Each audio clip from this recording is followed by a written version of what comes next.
नमस्ते बिटिया, सदा खुश रहो। I am JVN doctor Suman Shekhawat, department of Kaya Chikitsa, faculty of Ayurvedic sciences, Jyoti Vidyapeeth women's university Jaipur. Today we will discuss about Vajikarana द्रव्यास। वाजीकरण जिस औषध व आहार विहार से व्यक्ति में अश्व के समान मैथुन सामर्थ्य उत्पन्न होता है, उसे वाजीकरण कहते हैं। इसकी 3 श्रेणियां बताई गई हैं: शुक्र जनन, शुक्र प्रवर्तक, शुक्र जनन एवं प्रवर्तक। शुक्र जनन जो है, जैसे घृत, दुग्ध, मांस, शतावरी, ये सभी शुक्र जनन का कार्य करते हैं। शुक्र प्रवर्तक मांस, क्रौंच, अकरकरा, मद्य, धतूरा, स्त्री स्पर्श, ये सभी शुक्र प्रवर्तक होते हैं।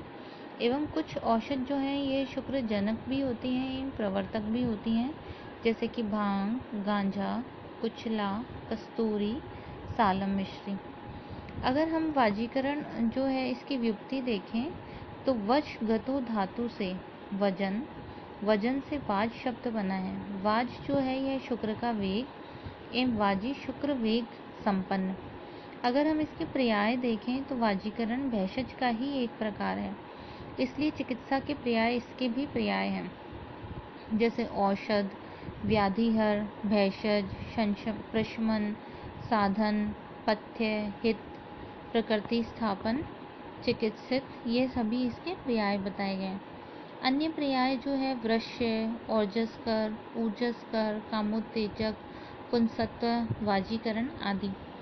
वाजीकरण का प्रयोजन और फल देखें तो अल्प, दुष्ट, क्षीण वीर्य पुरुषों के लिए वीर्य की वृद्धि, शोधन एवं पोषण के लिए चिरकाल तक संभोग के लिए, वंश की वृद्धि के लिए जो है वाजीकरण सेवन बताया गया है।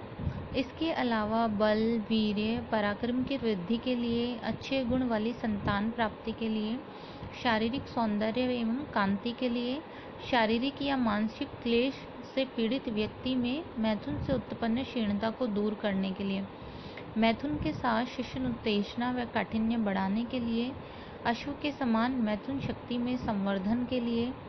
वाजीकरण के योग्य पुरुष अगर हम देखें तो जितेंद्रिय, काम सुखार्थी, वीर वर्धनार्थी, पुत्रार्थी वृद्ध, अश्ववत मैथुनार्थी, इच्छानुसार स्त्री गमनार्थी, संभोगशीन, वृद्ध, नपुंसक, अल्पवीर्य, धनवान, विलासी मनुष्य, बहुस्त्रीक, संतनार्थी वृद्ध, स्तंभनार्थी, बलवर्ण स्वरार्थी एवं 16 से 70 वर्ष की आयु, यह सभी को वाजीकरण के योग्य बताया गया है। अगर वाजीकरण के अयोग्य देखें तो 16 वर्ष से कम आयु वाले एवं 70 वर्ष से अधिक आयु, चिंता, साहसिक कार्य, रोग से पीड़ित, अजितेंद्रिय, ब्रह्मचारी और साधु, इनको वाजीकरण के अयोग्य कहा गया है। अगर हम वाजीकरण औषध द्रव्य देखें तो जो द्रव्य मधुर, गुरु, स्निग्ध, ब्रह्मण, मन को प्रसन्न करने वाले होते हैं, वे सभी द्रव्य वाजीकरण द्रव्य हैं। निम्न प्रकार से, जैसे कि शुक्रल वर्ग अगर हम देखें तो जीवक, ऋषभक, काकोली, क्षीर काकोली, मुदक पर्णी, मांस पर्णी, मेधा, विधारा आदि शुक्रल बताए गए हैं।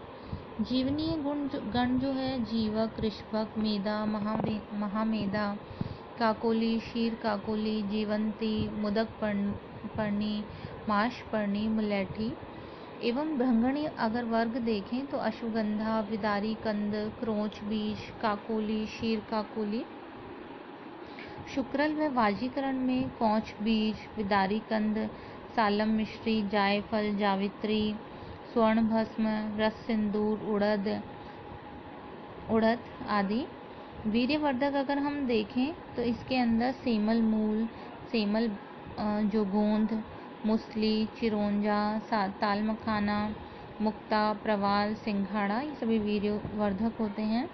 कामोत्तेजक में कुचला, धतूरा, भांग, गांजा, प्याज, अकरकरा, कपूर आदि ये कामोत्तेजक हैं। वाजीकरण का अगर पूर्व कर्म देखें तो संशोधन कर्मों से शरीर की सम्यक शुद्धि करने के बाद वाजीकरण द्रव्यों का प्रयोग कराना चाहिए। मैथुन के पश्चात कर्म जो है, मैथुन के पश्चात जन्नेंद्रियों का प्रक्षालन करके गौ दुग्ध का सेवन कर पुनः सो जाना चाहिए। प्रशस्त शुक्र के लक्षण अगर हम देखें तो यह स्फटिकाभ, द्रव, स्निग्ध, मधुर, मधुगंधी, तेल, शौद्र, निभम बताया गया है। स्निग्ध, मधुर, मधु के समान गंध वाला, तेल और शौद्र जो है ये मधु के लिए आया है, अर्थात तेल व मधु के समान द्रव को शुद्ध शुक्र कहते हैं। इन गुणों से युक्त शुक्र गर्भाधान योग्य कहा गया है। शुक्र प्रवृत्ति के 8 कारण होते हैं, जैसे कि हर्ष, शिशुनुत्थान, वर्ष जो है संभोग की प्रबल इच्छा, एवं तर्ष जो है हर्ष, एवं सेकंड है तर्ष, वीर्य का द्रवणशील होना, सरत्व, वीर्य का पिच्छलता होना, वीर्य की गुरुता, एवं वीर्य का अणुत्व जो है सूक्ष्मत्व, प्रणव भाव जो है बाहर निकलने की प्रवृत्ति, एवं वायु का शीघ्रगामी होना। शुक्र प्रवृत्ति के लिए शुक्र प्रवृत्ति के 8 कारण बताए गए हैं।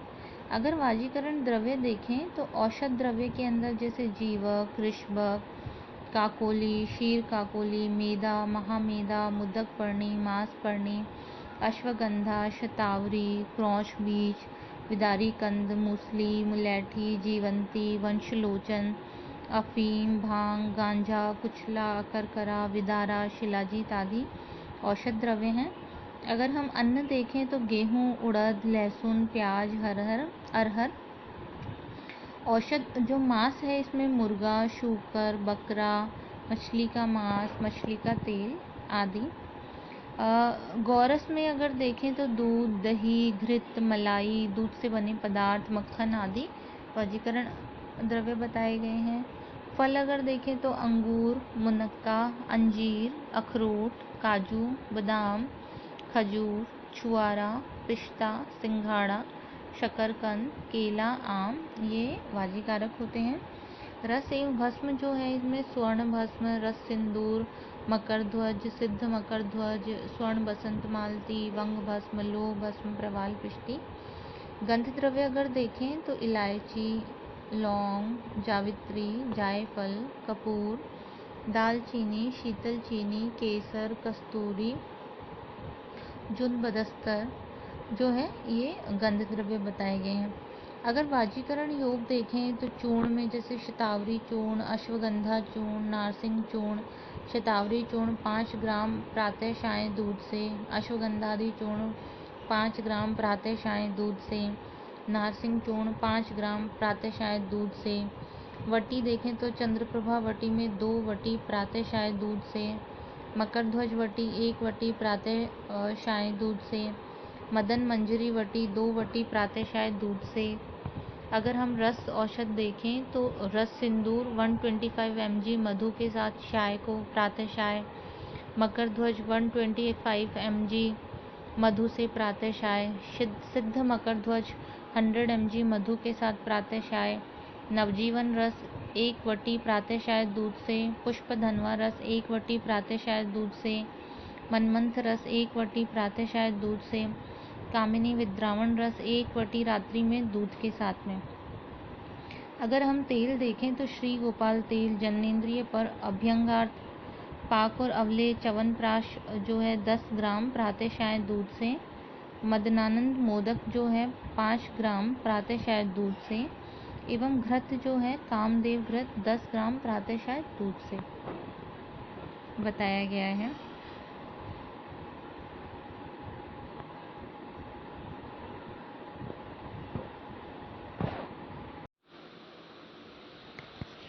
नमस्ते बिटिया, हमेशा खुश रहो। I am JVN doctor Suman Shekhawat, department of Kaya Chikitsa, Jyoti Vidyapeeth women's university, Jaipur. Today we will discuss about avvahuk. Avvahuk, we can correlate avvahuk with paralysis of the brachial plexus in modern science or in modern science aspect. First of all, we will talk that what is Nidana according to Ayurveda of avvahuk. अवबाहुक जो है इसको अलग अलग आयुर्वेद जो text है, आयुर्वेदिक जो शास्त्र है, इनके शास्त्रों में आयुर्वेद से संबंधित जितने भी शास्त्र हैं उनके अंदर इसके अलग अलग प्रकार के जो हैं कारण बताए गए हैं, निदान बताए गए हैं। जैसे अवबाहुक जो है इसका उल्लेख जो है वात व्याधि के अंतर्गत आया है। मेन इसका जो अगर हम कारणों के अंदर माने तो वात दोष जो है वो इसके लिए मेन रिस्पॉन्सिबल फैक्टर होता है। वात दोष वर्धक आहार विहार के सेवन की वजह से अवबाहुक जो है रोग की उत्पत्ति होती है। उसके अंदर जैसे अगर हम वातवर्धक आहार विहार कहें तो अगर हम वातवर्धक आहार देखें तो जिस प्रकार रुक्ष आहार का सेवन, शीत आहार का सेवन, अत्यल्प आहार सेवन या फिर असात्म्य आहार का सेवन या कटु तिक्त कषाय रस प्रधान आहार का सेवन, विषम आहार सेवन, नियम विरुद्ध आहार का सेवन और अध्यसन, दारुण अर्थात अतिशीघ्र कुपित होकर दूषित करने वाला आहार, खर अर्थात कठोर एवं रुक्ष प्रकार का आहार, विषमाशन या फिर अगर हम निदान की बात करें तो जिस प्रकार जो है अत्यधिक रात्रि जागरण, वेग धारण, चिंता, शोक, काम, भय, प्लवन जो है कष्टदायक शैया पर बैठना, अत्यधिक भाषण, अत्यधिक अध्ययन, अधिधावन, अभिघात, सुखपूर्वक न बैठना, क्रोध करना, दिवा स्वप्न, दिवाशयन, अति भार वहन। इस प्रकार जिस प्रकार अगर हम विशिष्ट निदानों की बात करें तो किसी प्रकार के चिरकालीन रोग से ग्रस्त होना, किसी प्रकार के जैसे रस रक्तादि दांतों का क्षय होना, किसी भी कारण से दोष धातु का आवरण अथवा वात का मार्गावरोध होना, वात दोष का स्वयं ही क्षय होना, शरीर में अत्यधिक आमरस की उत्पत्ति होना, असम्यक प्रकार से पंचकर्म का प्रयोग। इसी प्रकार जैसे अन्य निदान है रक्त धातु का निर्हरण या फिर मर्म स्थानों पर आघात, पुरुष का क्षय, ग्रीष्म ऋतु, वर्षा ऋतु में अस्वाभाविक जो है स्वाभाविक रूप से वात का प्रकोप होता है। दिन और रात्रि के तृतीय भाग में स्वाभाविक रूप से वात का प्रकोप होता है।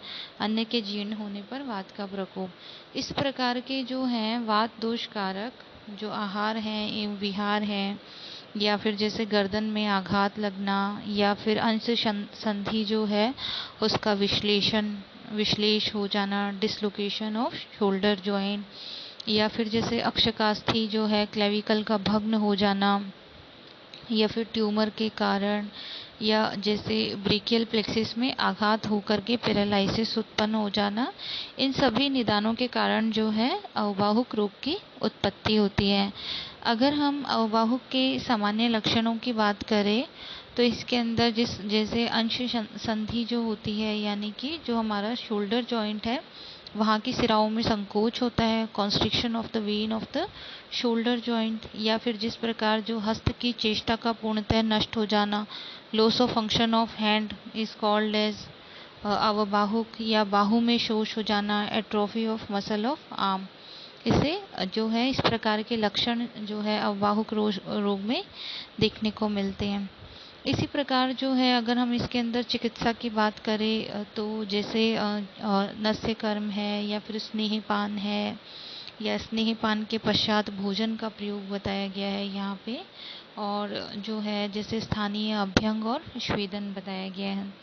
विशेष रूप से अगर हम जैसे हमारे जो है आचार्य वाग्भट के अकॉर्डिंग देखें तो उन्होंने अष्टांग हृदय निदान स्थान के अंदर कहा है अंशमूल स्थितो वायु शिरा संकोच्य तत्रगा बाहुर प्रस्पंदित हरम जनयति अवबाहुकम। अर्थात अंशमूल स्थितो वायु, ये जो निदान है वातवर्धक आहार विहार इनका सेवन करने की वजह से अंशमूल में जो स्थित वायु होती है वो वहाँ के शिराओं का संकोच कर देती है, जिसकी वजह से वहाँ की जो चेष्टा होती है बाहु प्रस्पंदित हरम जनयति अवबाहुकम, वहाँ की जो चेष्टा होती है उसका नाश हो जाता है। यह जो कंडीशन होती है इसको अवबाहुक कहते हैं।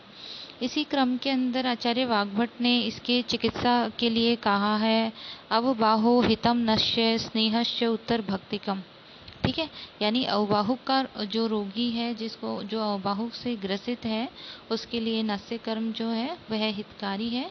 और यहाँ स्नेहपान के पश्चात इन्होंने भोजन का जो है विधान बताया है इन्होंने। स्नेहपान के पश्चात भोजन सेवन का के लिए कहा है। इसी क्रम में अगर हम देखें तो जो है जैसे शास्त्रोक्त जो ये चिकित्सा उपक्रम यहाँ बताया है, इसी के अंदर उन्होंने कहा जैसे जो वात व्याधि कारक जो योग हैं या फिर जो आसव वरिष्ठ हैं या जो चूर्ण रस भस्म वटियाँ ये हमारे यहाँ बताई गई हैं, इनका प्रयोग किया जा सकता है। जैसे वात गजांकुश, महावात गजांकुश रस, वतारी रस, वात विध्वंसन रस, रसराज रस, और जैसे चूर्ण हैं तो अश्वगंधा चूर्ण या जो है एक पंचकोल चूर्ण, नागराध्य चूर्ण, नारसिंह चूर्ण, या फिर महारासनादिक्वात, रासना सप्तक्वात, रासना दशमूलक्वात, माशबलादिक्वात, या फिर अगर हम तेल के प्रयोग करें तो जैसे रसोन तेल या बला तेल, अश्वगंधा तेल, इस प्रकार से प्रयोग कर सकते हैं। बाह्य प्रयोगार्थ जैसे प्रसारणी तेल है का प्रयोग कर सकते हैं, या पेशेंट को जो है महानारायण तेल, नारायण तेल, विषगर्भ तेल, महाविषगर्भ तेल, इस प्रकार से जो है इसके अंदर चिकित्सा उपक्रम किए जाते हैं। इसी क्रम में अगर हम देखें तो अगर हम जैसे यहाँ पे घृत तेल की बात करें तो जैसे दशमूलाद्य घृत है, चित्रकाद्य घृत है, चतुस्नेह, और जो है गुग्गुल की बात करें तो जैसे योगराज गुग्गुल, महायोगराज गुग्गुल, सिंहनाथ गुग्गुल, लाक्षादि गुग्गुल, दशमूलारिष्ट, बलारिष्ट, अश्वगंधारिष्ट और च्यवनप्राश, और इस प्रकार से जो है प्रयोग यहाँ पे किए जा सकते हैं। इस प्रकार से आयुर्वेदानुसार जो है वाहु का चिकित्सा किया जाता है। इसी प्रकार जो है पेशेंट को व्यायाम जो है एक्सरसाइज पेशेंट को करनी चाहिए स्पेसिफिक शोल्डर जॉइंट मूवमेंट के लिए, और पथ्य का पालन करना चाहिए। Thank you. I hope you all are satisfied with this session. This session is powered by Digital version 2.0 Jyoti Vidyapeeth Women's University Jaipur. If you feel any kind of problem with this session, please mention it in comment box. I will resolve it soon. Thank you.